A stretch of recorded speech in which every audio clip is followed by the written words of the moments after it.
Adam, he won the debate. Thank you very much. But this is mean Mr. Moses all his life is teaching original sin to the Jews. And Allah never corrected him until he met Mr. Adam. So the story is very funny, it's very stupid. Secondly, there's a hadith, your prophet, he said, and I mentioned it to you, I don't know why you don't answer it. The prophet said, if there is no Jews, no food will decay, no meat will decay, which is very funny. But for Eve, wives will never betray their husbands. If there is no Eve, no woman will betray her husband, which means Muhammad, he believed in original sin. Muhammad believed in the original sin. Let me pause the hadith so everybody can read it. And I will post the link. So obviously Muhammad, he contradicted himself, he believed in the original sin. Now there's another problem here. There's a big problem. This guy, he said, if Adam knows, he will change his choice. He will change what? His choice. What is a choice? He will take better choice. Thank you very much. That means you are a Muslim, you don't believe in the destiny. You believe in choices. But you just said to us, if he knows. And you are saying nobody knows. So we cannot change anything anyway. However, look what your prophet said in different hadith. He said,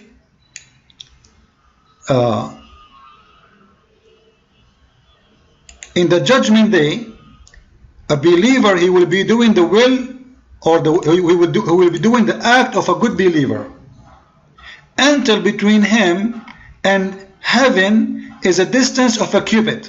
Imagine, it's like an arm between you and heaven. And then what is written for him by Allah will overcome him, and he will start acting like people of hellfire, and he go to hellfire. What? Are you sure? Yes.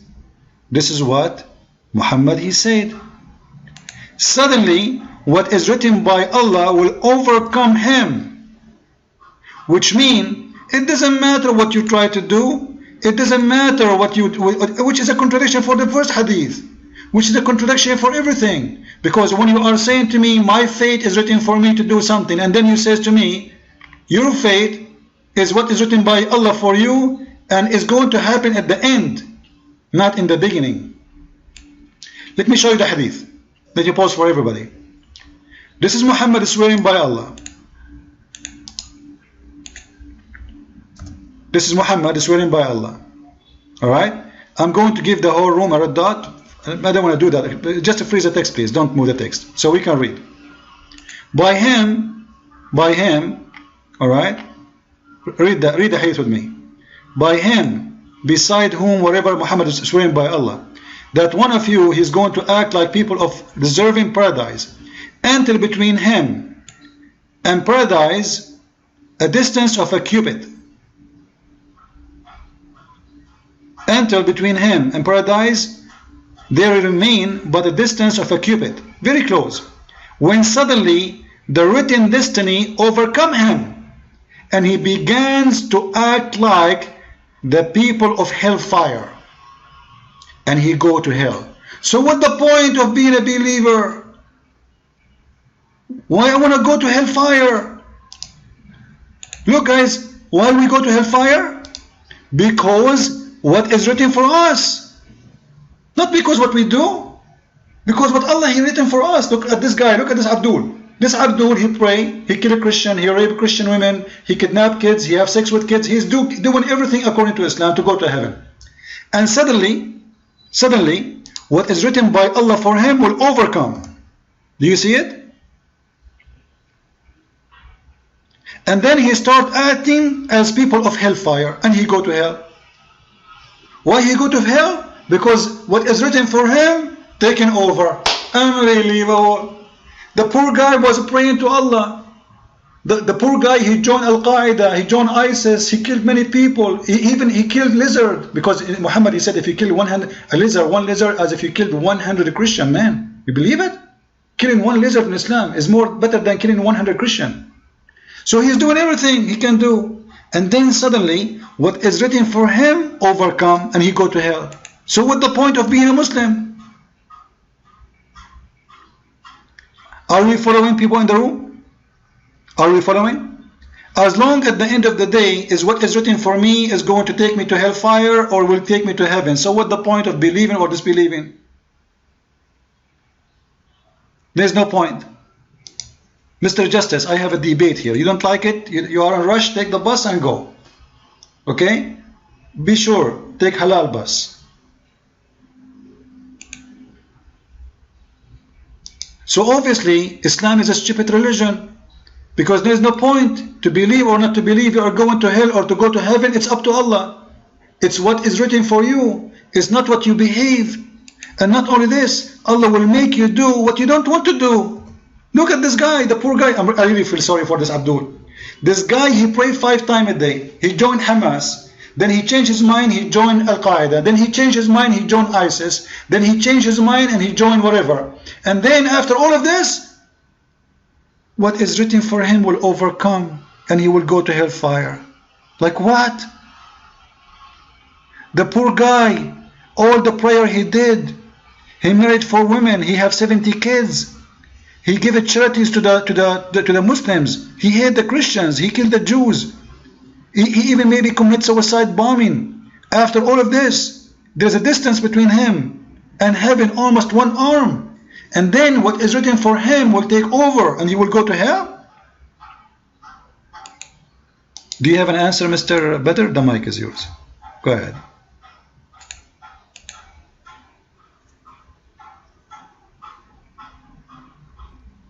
I hope I don't be red-dotted again because you red-dotted me earlier. Go Badr, your mic.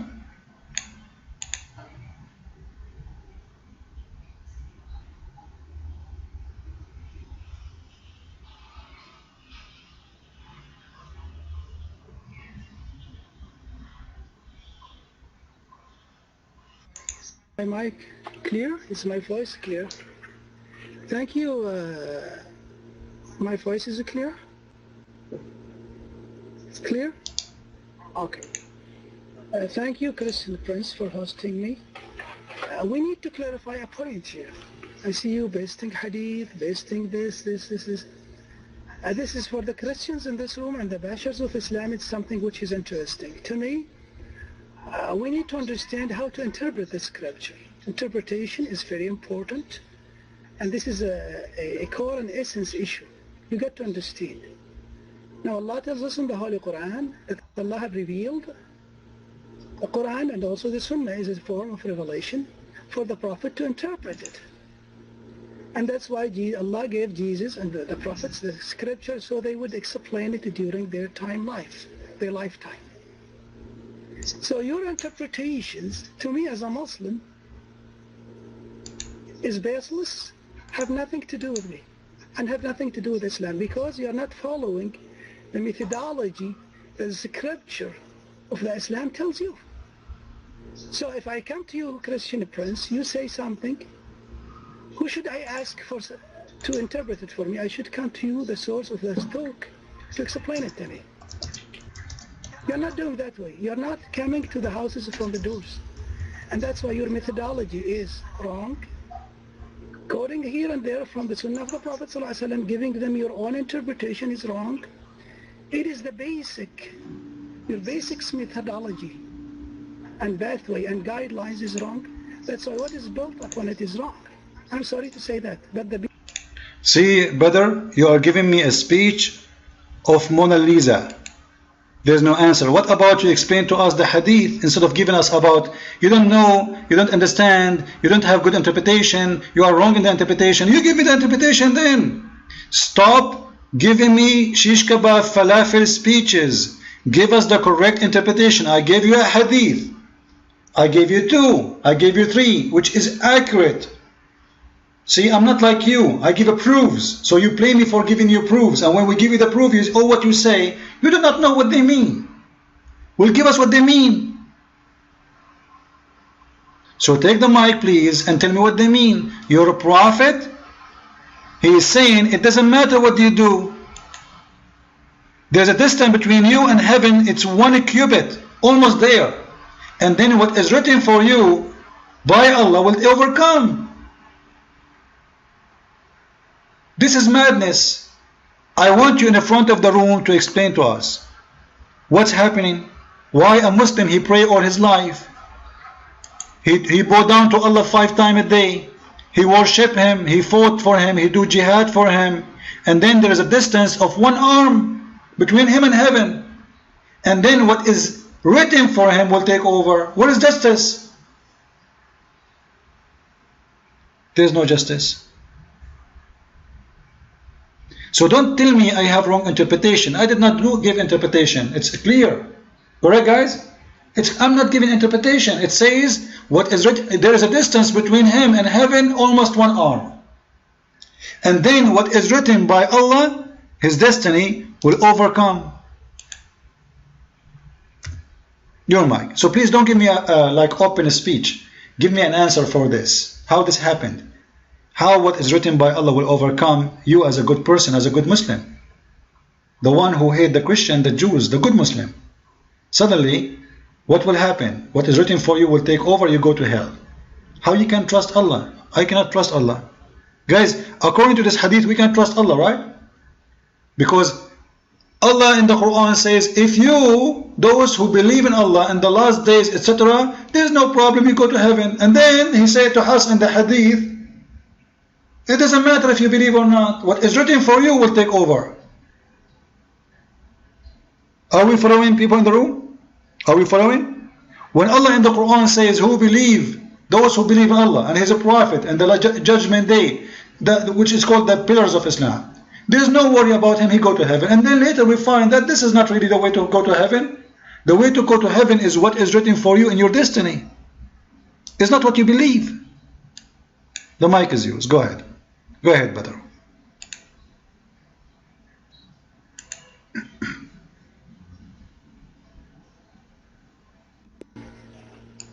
Hi everybody, is my voice clear? Is my voice clear? It's an excellent question to share with the room, that the deeds to be accepted by Allah subhanahu wa ta'ala, it has to be fulfilling 2 conditions. First of all, it has to be sincerely for the sake of God.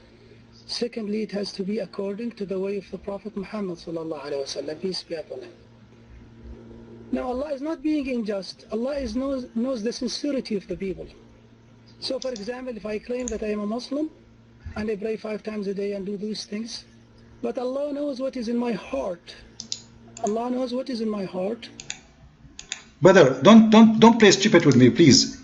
You see, the hadith saying have nothing to do with what is in your heart. It says that the guy is doing what he should cause him to go to heaven. Correct, guys? There's almost a distance of 1 arm, which means he's very good in his heart, in his behavior, and everything. Stop playing games, man. Be a man. He is almost in heaven. If he is not, he will not be 1 arm from heaven. Correct, people? There's 1 arm only between him and heaven, which means he is doing everything good according to Islam. This is why there's 1 arm. It's not. It doesn't say because he in his heart he is not. And this is false. It's saying he is doing the act of people of paradise. People of who? Of paradise, which means everything is perfect. And then what is written by him, by Allah, is going to take over. So stop playing games. What in his heart, this is talking about destiny. Destiny. And look, just to refute you, to show everybody that you are lying again. It says here, guys, this guy, Muslims don't read, by the way. Muslims are illiterate like their prophet. Because the rest of the hadith is saying, and another person who act like people of hellfire, and that there is a remain between him and hellfire a distance of 1 cubit. That, and then what is written by the destiny of Allah overcome him. And then he begins to act like people of paradise, and he entered paradise. So this is a person, he's bad. He is doing the act of